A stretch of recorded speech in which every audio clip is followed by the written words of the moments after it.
look into the science of rotation from the principle of stability and mobility.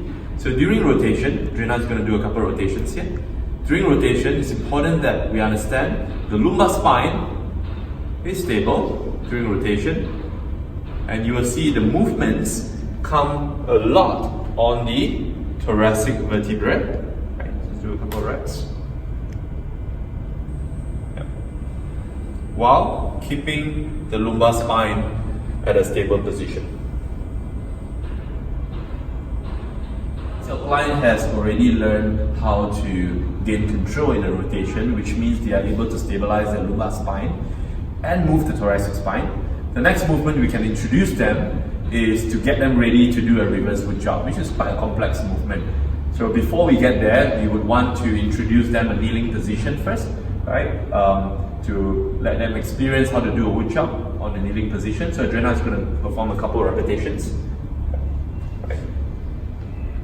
So you will see that she's on the lunging position. If her right leg is at the front, so she's going to move from the left to the right. As you can see, as Adriana is doing the rotation, you just take a look at her elbows. It is slightly bent, because if your elbows are straightened or fully extended, you will tend to compensate the movement. Okay? And your eye should always look at the hand position. So if you're holding a light medicine ball, you should always look at the medicine ball as the medicine ball is moving. Okay? So once they have gained good control of this movement, you can proceed to introduce them a standing wood chop. So once they have gained good control on a kneeling wood chop position, you can introduce them the standing wood chop. So again, if your right leg, you're on a staggered stance position. So if your right leg at the front, you move or you swing from the left to the right.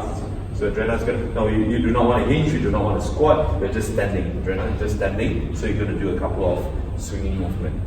Alright, so it's a slight hinge, it's a slight hinge, you can do a slight hinge, yeah, slight hinge, slight hinge, good.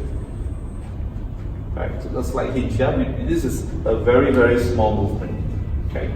So once your client gain good control in the standing wood chop, then we can do a full-on or a full reverse wood chop. Okay, when we say reverse wood chop means we are going against gravity. So if she's holding a resistant or a medicine ball, so that will be the resistant pulling down to the gravity. So we're going against the gravity. So she's going to be on a staggered stance position, right? As you can see here. So at the bottom position, she's at a nice squatting position, nice thoracic rotation, right? And she should be looking at the object that she's holding, right? So from this position, she's going to do a triple extension. Now, take a note of how she pivots the ankle. It's very important that we keep the ankle mobile at the starting position, so the rest of the joints will follow. So let's do a couple more reps.